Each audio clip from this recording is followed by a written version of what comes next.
Hi, I'm Jack Duffy, and we are the Wicked Whisperers. Our team consists of obviously myself, Anjum, Harbins, Lee, and Jenny. As you can see by the roles on the slide, we don't necessarily have too many specifically assigned roles. We just take on whatever task is necessary to get the job done. As part of this project on how to reduce household waste and increase sustainable consumption, our idea is to make adjustable garden pots using the metal coat hangers that you get from your dry cleaners and teaming it up with used plastic bags. And research to date shows that there is nothing like this currently on the market. The key concept is that the garden pot will grow with your plant. I'll show you a quick 20-second video shortly that hopefully will help you visualize the product. But before we watch the clip, it's important to note that for this stage of the design thinking process, our primary purpose is to gauge the customer's views on our conceptual idea of the adjustable garden pot. The aesthetics surrounding the product prototype would follow a similar process regarding customer feedback before the official market launch. Alright, so let's see if I can get this video to play. There we go. So, plastic bags and metal coat hangers can be easily manipulated, as you're probably already aware. And the basic concept of our garden pot is that we will start off with shape 1, as you can see on the video, and as the plant grows, the pot can be adjusted to shape 2. And the plastic bags will either be weaved or plaited into the metal frame to hold the soil and the plant. So hopefully that just gives you a little bit more of an idea of what we're talking about here. But how do we come up with this idea? Well, that's a great question. By empathizing and identifying real customer problems that we ourselves have experienced. And those problems obviously are excess plastic bags and metal coat hangers that were just lying around the house. So in trying to solve this problem using the design thinking process, divergent and convergent thinking was used throughout the brainstorming process. And this resulted in our minimum viable product and then our subsequent value proposition. Our product would overcome the need to buy replacement pots, whilst at the same time addressing and reducing an element of the wicked problem of household waste. For a few facts, I like to throw some facts at people. Here we go. Hope you're ready for it. Did you know that worldwide, 100 tons of metal coat hangers are dumped in landfills every year? And that it takes more than 100 years for those coat hangers to kind of break down in landfill or be disposed of, I suppose. And as for plastic bags, well, less than 1% of total consumption, which is 5 trillion bags globally, is recycled. In Australia, that is an estimated 3.76 billion bags of plastic that are disposed of in landfill sites every year. And to put that into perspective, because that's a large number, right? That's 429,000 recyclable plastic bags into landfills every hour, so every 60 minutes. Hope you liked my emphasis on those stats there. The research that really influenced our minimum viable product, or our MVP, and subsequent business model canvas were Michael Porter's concept of customer shared value. This helped us decide on a for-profit venture, as it is more likely to be sustainable over a longer term.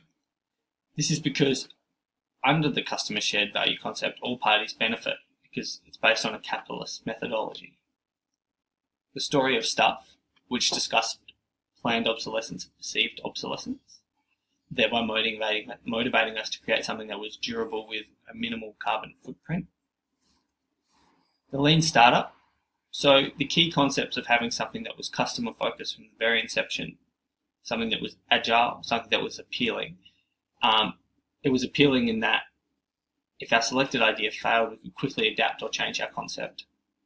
So using this lean startup concept, we decided on our minimum viable product. And we wanted to create something that could be used by everyone. We wanted something that could really appeal to the masses, ranging from our increasing aging population through to school children, and not just be restricted to the tech savvy.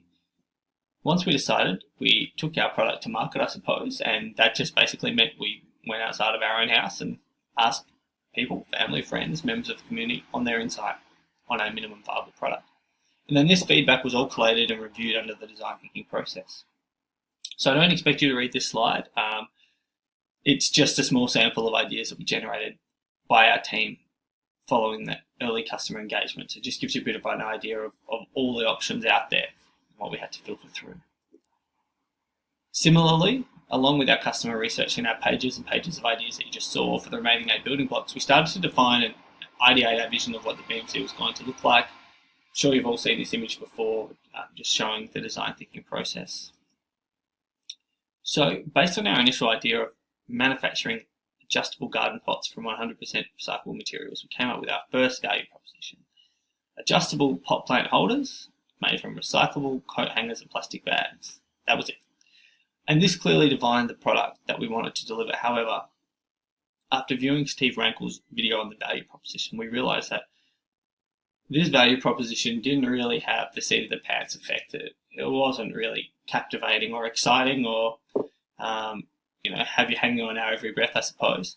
So we realized we needed to see the product from the customer's perspective and rephrase the value proposition so that it not only captured our customer's problem of unwanted coat hangers and plastic bags, but also expressed how we intended to tackle this issue, bearing in mind the wicked problem that we're addressing, and we wanted it to be in a short, succinct manner that our target customers can easily relate to. The other problem was that we realised that pot plant holders did not describe the product we have in mind, as it gives the impression that our product is designed to hold a plant pot. Our product is meant to replace the pot, and it is intended to hold the plant and grow with it, therefore eliminating the need for the customer to replant as the plant grows. So we updated our value proposition to adjustable garden pots made from 100% recyclable materials. And this defines the product as well as identifies how we are addressing the problem. So that's our value proposition. What about the other 8 remaining building blocks? Let's take a look at those now. I'm not going to read them all, just focus on a couple, and then I will link those couple to our assumptions that you'll see in a few slides' time. So I'm going to start with key partners because it's on the far left, and I think it just makes the most sense. Most people read left to right, I assume. Key partners: municipalities, local councils, used for educational platforms, advertising, placement of collection bins for coat hangers and plastic bags. Educational and vocational bodies. They'll be used as platforms for educational workshop and potential sales avenues. We also discussed dry cleaners and volunteers. I'll go into detail there. And now let's have a look at key activities as well. So our key activities include the collection of coat hangers and plastic bags, production of pots, and marketing. So we've gone from our BMC, our 9 building blocks, and now we want to look at our assumptions, our research assumptions. So what's our fundamental assumption? Well, our fundamental assumption is our initiative will be adopted by the target demographic based on that demographic's strong consciousness and empathy ensued by their views of climate change and household sustainability. So in reaching our epistemological, I'm glad I got that out clearly, hopefully, assumption, and subsequently, what are we trying to know? We arrived at our key research question. Is the level of public environmental consciousness sufficient to drive a change of perception on products made from recyclable materials? With the main research question in hand, the team began a literature review of scholarly articles, and the findings to date show that factors that drive consumers to pay more for environmentally friendly products include demography, knowledge, values, psychology, and behaviour. And more specifically, married females with at least one child living at home are a group that is most drawn towards these products. The notion of PCE, or perceived consumer effectiveness, which measures the extent to which a consumer believes that his or her individual actions can make a difference in the big scheme of things. And we found that sheer concern for the environment or awareness of the environmental issues is not sufficient to motivate a change in consumer behaviour. So with that in mind, we also found that in order to drive consumers to act in an environmentally conscious manner, it is necessary to improve the perception of the significance of individual actions and behaviours. This perception, although may be influenced by customer demographics and political affiliation, would be what influences the attitude towards environmentally friendly products. So in summary, the more that you believe you as an individual can make a difference, the more likely you are to buy an environmentally friendly product. And so therefore psychographics appear to be more effective than demographics in explaining variation in consumer behaviour. So here's a high-level overview of the key assumptions for the remaining 8 building blocks. So like I said before, I'll just read out the ones for key partners and key activities, and you can have a read through the attached PDF when you have time, if you want to go through them all in detail. So I'll start with key partners. So our assumptions for our key partner building blocks. 1, collection bins located at councils will encourage people to drop off their plastic bags and coat hangers. And our second assumption, customers are environmentally conscious and will bring the coat hangers back. And for key activities, we'll have frequency of collection sufficient to fill demand, so we think monthly, and production of 2 size pots. So we want to produce small to medium and medium to large size pots. So there are our assumptions. The other 8 are on there when you have time to have a read. Research strategy. So given ontology is associated with the central question of whether social entities need to be perceived as objective or subjective, review of our fundamental assumption, which you may have gathered by an epistemological assumption in the earlier slide, is that it is underpinned by the subjective views or environmental consciousness of social entities. As such, the research strategy adopted by our team is one of constructivism ontology. Under this ontology, we have employed an exploratory research strategy where primary data would be gathered using observations, survey, and interviews for our target segments, those being psychographics, demographics, and industry experts, and conducted via a cross-sectional time horizon dimension.